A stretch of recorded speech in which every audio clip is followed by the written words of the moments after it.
Hi, this is The Greatest Story Ever Played. My name's Dan, and today I'm here to talk about Blackwood Crossing. A description for us is Blackwood Crossing is a story driven first person adventure game, a haunting tale of intrigue and mystery.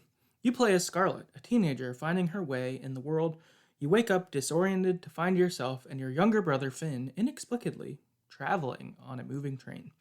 But when a mysterious figure appears, it's clear this is no ordinary train ride. It's the beginning of a magical voyage steeped in life, love, and loss. All right. And a little background on the game. It was developed by Paper 7, and this is their first game, as far as I could tell. So, debut game for them here. So, moving on to our non spoiler section. I would say that this is kind of your maybe more typical walking sim style game. You kind of roam around and engage with your environment and get told a story that way, that kind of stuff. I'd say that in terms of how walking sims would go, this one is more like segmented or chaptered off. So if you consider like how you play through What Remains of Edith Finch, you're kind of led through the story. This one's more like that as opposed to maybe something like Everybody's Gone to the Rapture, where you have kind of a bigger area to explore. This one's more guided. So walking sim style gameplay, there's some light puzzles kind of throughout where you'll do some puzzle things to be able to kind of travel to the next chapter or next area, essentially. The game itself is pretty short. I think it's about 2 hours long. So not a huge game. And I would say also like different walking sim style games in this arena is it has some emotional moments. There's some stuff that gets at your heart and all that. So yeah, I would say that's kind of an overall non-spoiler look at what kind of game this is. I guess if I were gonna recommend it to someone, how I would kind of view that or ask questions of yourself is: are you someone who likes walking sims? If you do, then I think that this could be for you. If this kind of genre is your thing, well then yeah, another entry in the genre is cool to take on. I do think also if you're someone who just wants to like complete a game, if maybe you're like, I feel like I'm in a rut or something like that, and I haven't finished anything in a while. Well, this game's 2 hours. I mean, you could have like a random Wednesday night, sit down and, instead of watching a movie, play this, and boom. All right, I finished a game. I went through an experience. I went on a journey, all of that stuff. So, yeah, those I think are some people who this would be for. I think if those things don't match up with you, then I don't think that this would be for you.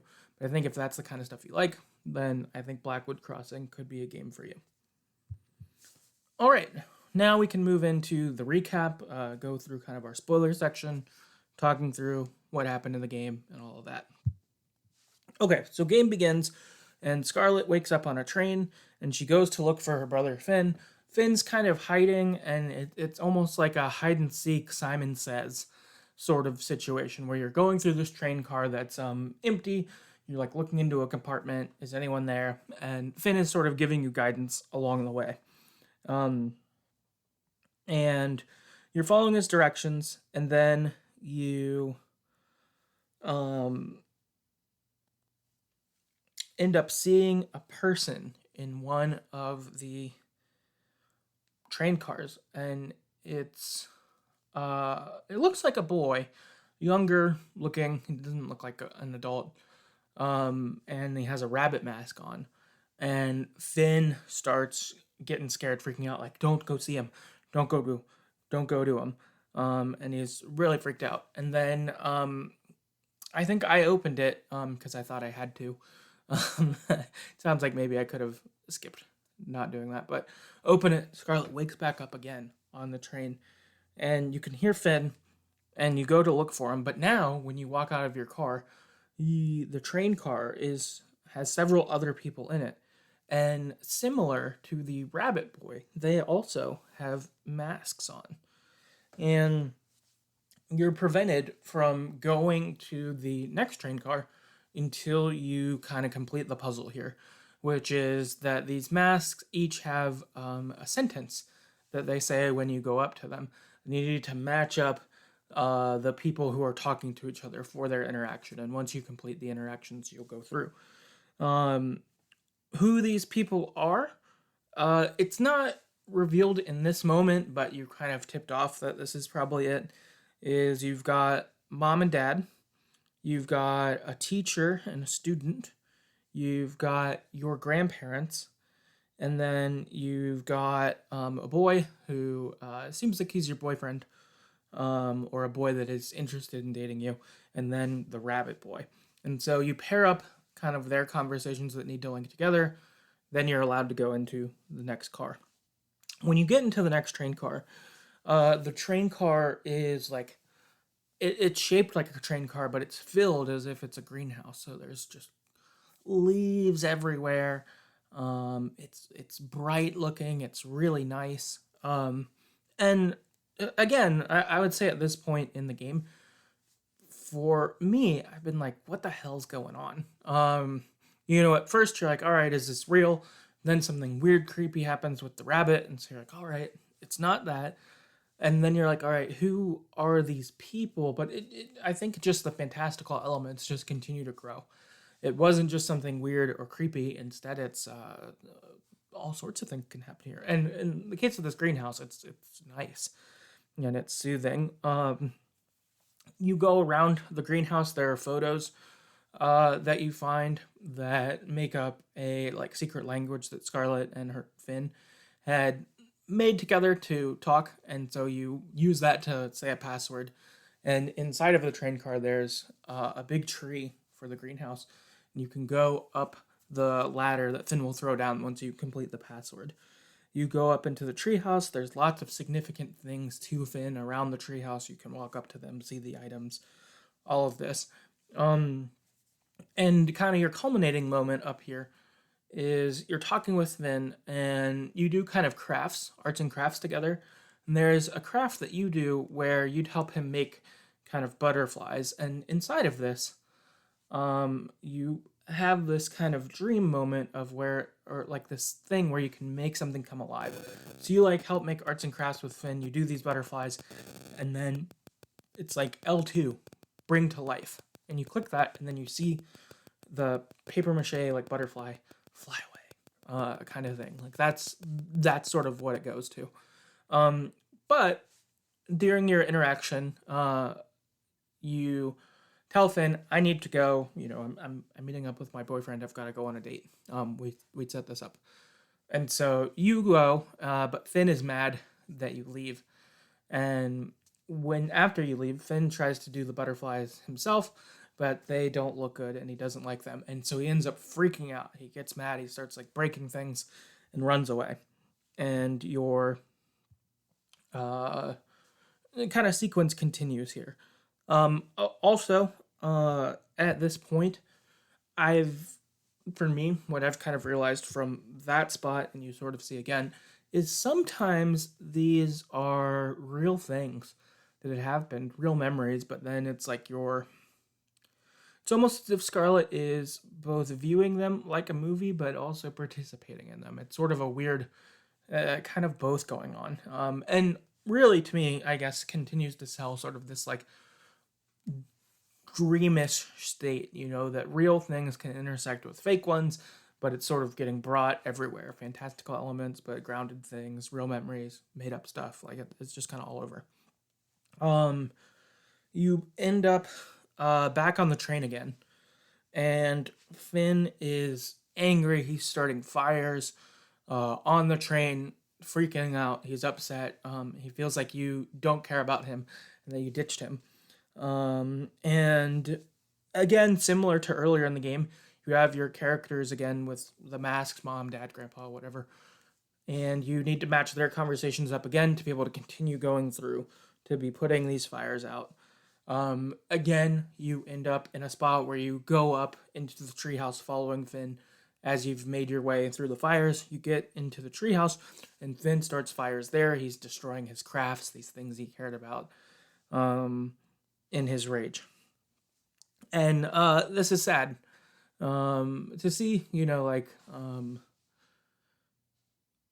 children, can get mad and destroy things, and that sucks always. But it does have sort of a poignant sadness when they destroy something they love. It's like, oh, this was my, favorite, uh, I don't know, model airplane set or something like that, and they smash it in half in their anger. And then later you're like, they're gonna be so sad that that's gone. It felt like that a bit of this kid being sort of out of control, and it almost in this made me wonder if he had fantastical elements. Like, is he a fire starter? Have something like that, or not? And is it like he has powers or something, and it explodes out of him? I don't think that he does actually, but this made it feel that way a little bit.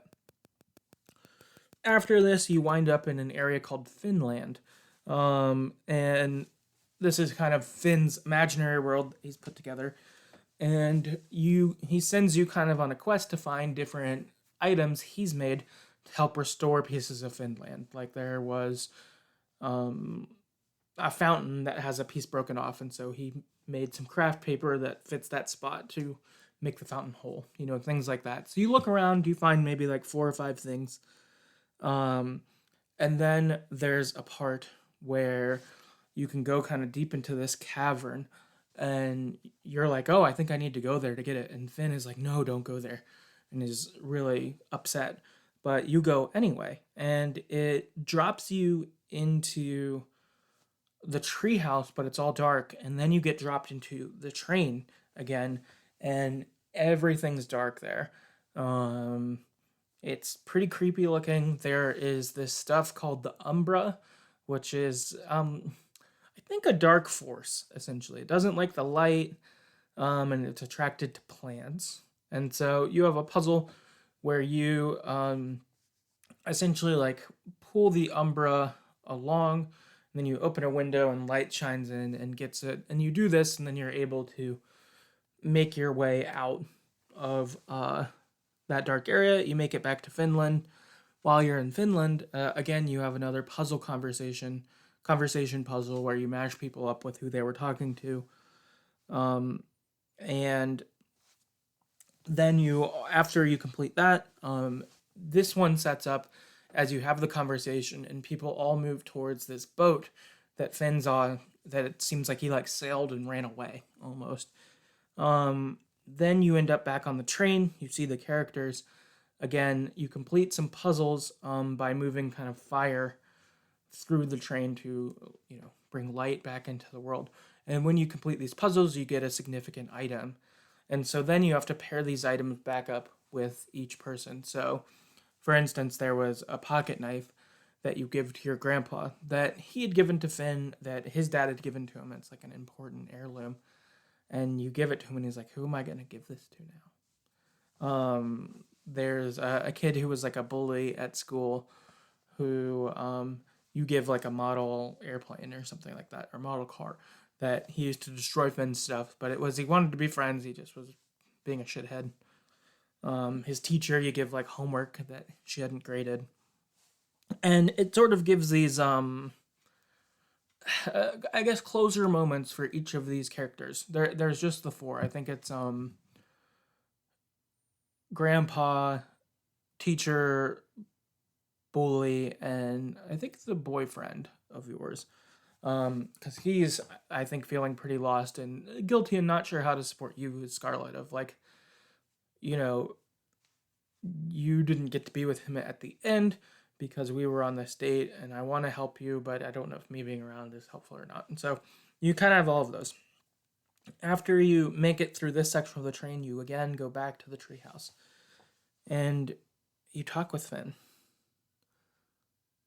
And he tells you that he doesn't want to die.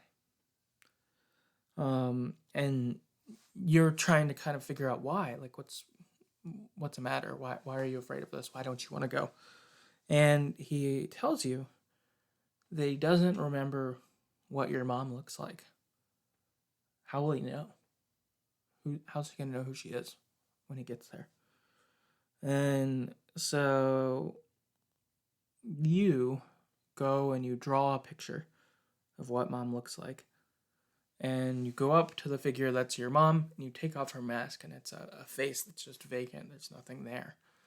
And so you draw this picture, and you put the picture up onto the vacant face, and the face transforms into your mom's face. And Finn here realizes that it's okay. And he says, okay, I think I can go. I know who she is now. And so he walks off of the treehouse onto like the porch on the treehouse. Your mom's there, and then your dad comes over, and they all set off. Oh man. For me, this was just like ultimate gut punch and surprise kind of as these last moments kind of come together. Because for me, the whole time I've been playing this, I've been wondering who the hell's dead. At first I was like, oh, have Finn and Scarlett both died and they're on like a train to the afterlife. But then as you go through the game and you talk with people, it becomes clear that no, Scarlett's not dead, but that Finn is. And so you're processing that, and then to get to the end and realize, oh, it's not just Finn who's died. Mom and Dad died a long time ago. And this kind of pain or oof that Scarlett's the only one from her, nuclear family, I guess, or whatever, direct family, still alive. I assume she lives with her grandparents, and that's, where this has gone. But oh my gosh, it was such a gut punch. And even just the way they did it. If, okay, mom died, and you're like, oh, mom died a long time ago. This is sad. Finn's meeting up there. That Finn's dead. You're like kind of accepting these things, and then they go onto the porch and leave, and then Dad comes up and he's like, all right, let's go. And you're like, oh, they're all gone. It just like hit. I was not ready for that. I was like accepting that Finn had died, or even that Mom had died, but just to get it all was just a lot. And this specifically brought a similar feeling and made me immediately think of apart from Bo Burnham's White Woman's Instagram from his special Inside. Brief plug: if you haven't watched that special, totally recommend it. I really liked it and thought it was thoughtful and funny and all that stuff. But through the song White Woman's Instagram, most of it is just a series of describing kind of cute little things that are on a white woman's Instagram. Different nice things like that. And then it gets to the section where it just turns suddenly. Similar to how I felt in this. So I'm going to read a little bit of lyrics from this that, I don't know, I thought hit similarly. It says, her favorite photo of her mom. The caption says, I can't believe it. It's been a decade since you've been gone. Mama, I miss you. I miss sitting with you in the front yard, still figuring out how to keep living without you. It's got a little better, but it's still hard. Mama, I got a job I love in my own apartment. Mama, I got a boyfriend, and I'm crazy about him. Your little girl didn't do so bad. Mama, I love you. Give a hug and kiss to Dad. Whew. Oh, man. I remember the first time I heard this this song. It's like, oh, this is kind of fun. And you're just like, oh my God, her mom died. This is so sad. And then, oh my God, also her dad dead. Whew.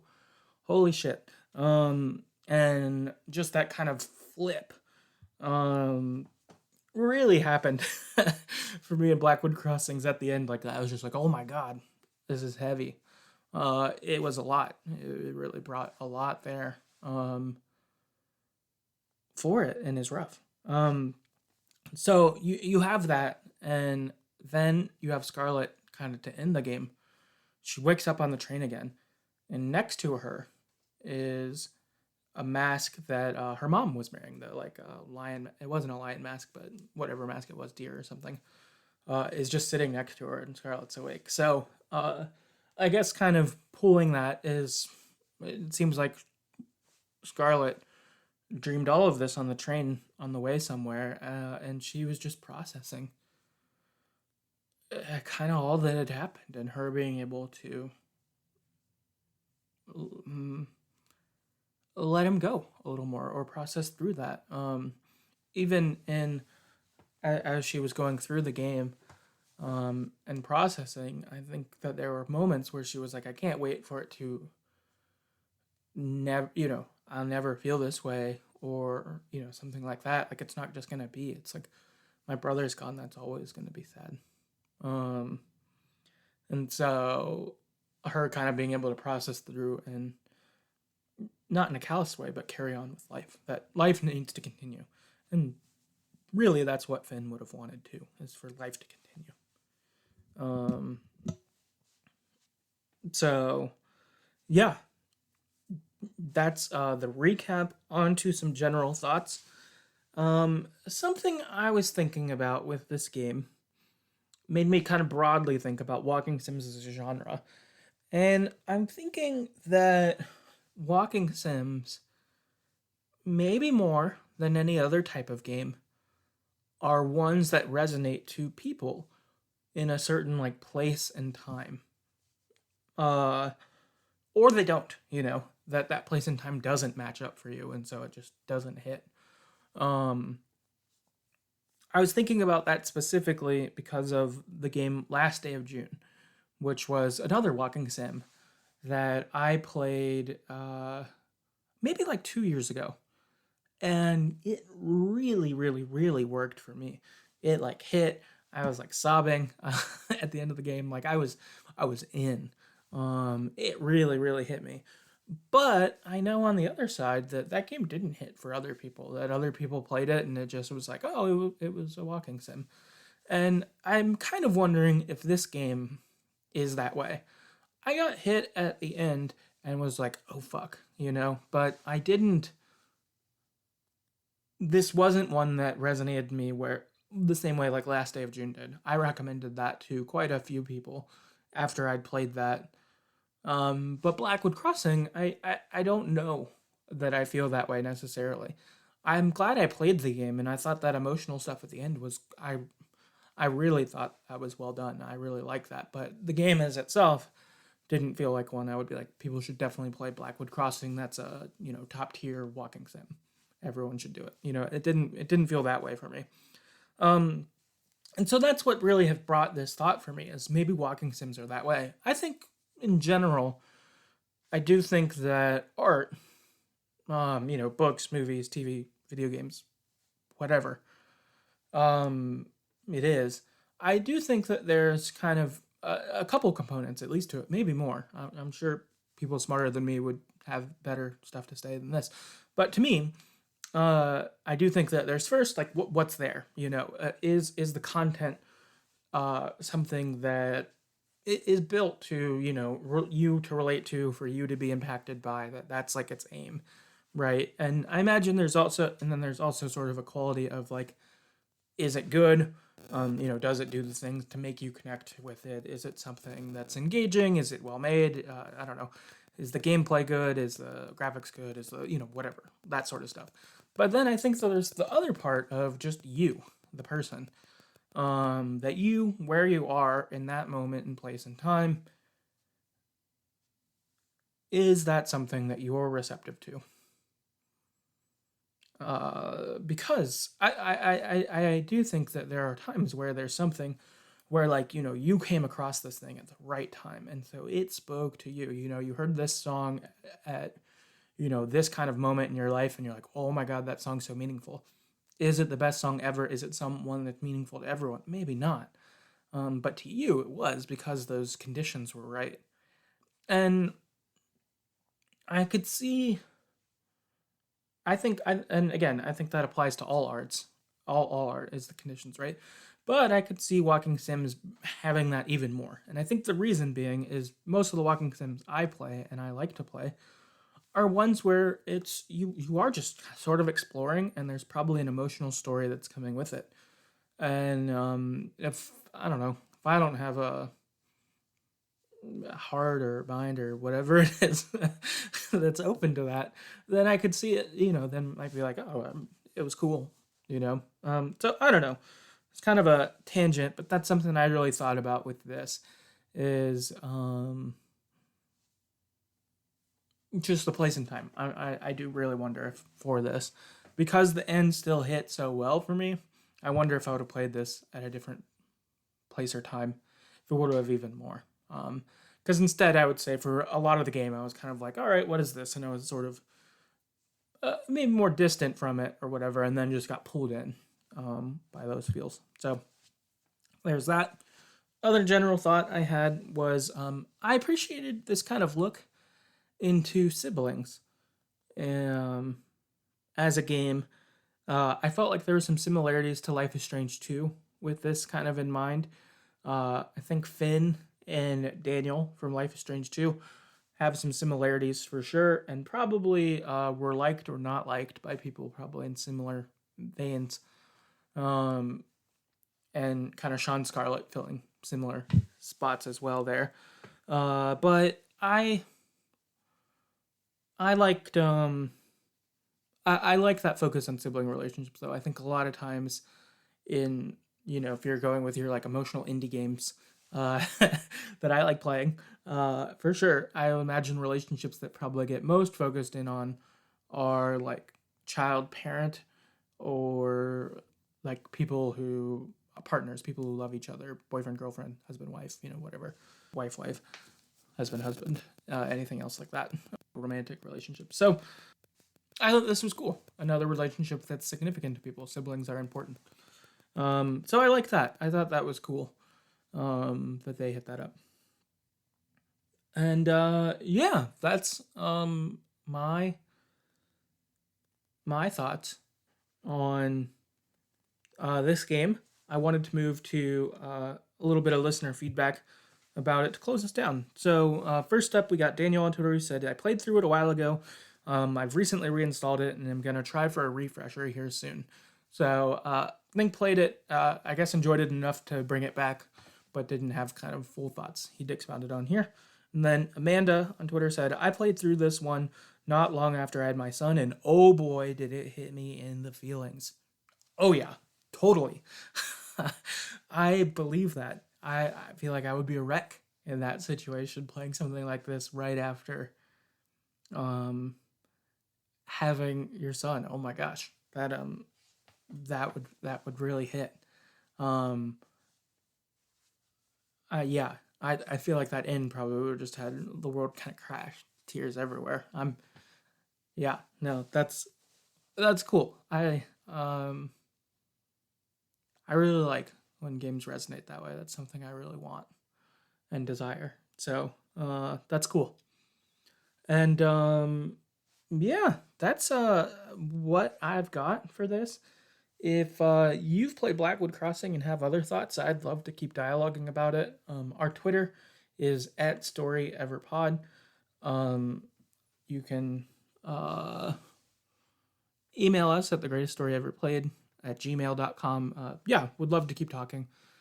I mentioned the last day of June. That was an episode of the podcast we did. I've also done a number of other walking sim style games. So Everybody's Gone to the Rapture, Dear Esther, What Comes After, What Remains of Edith Finch,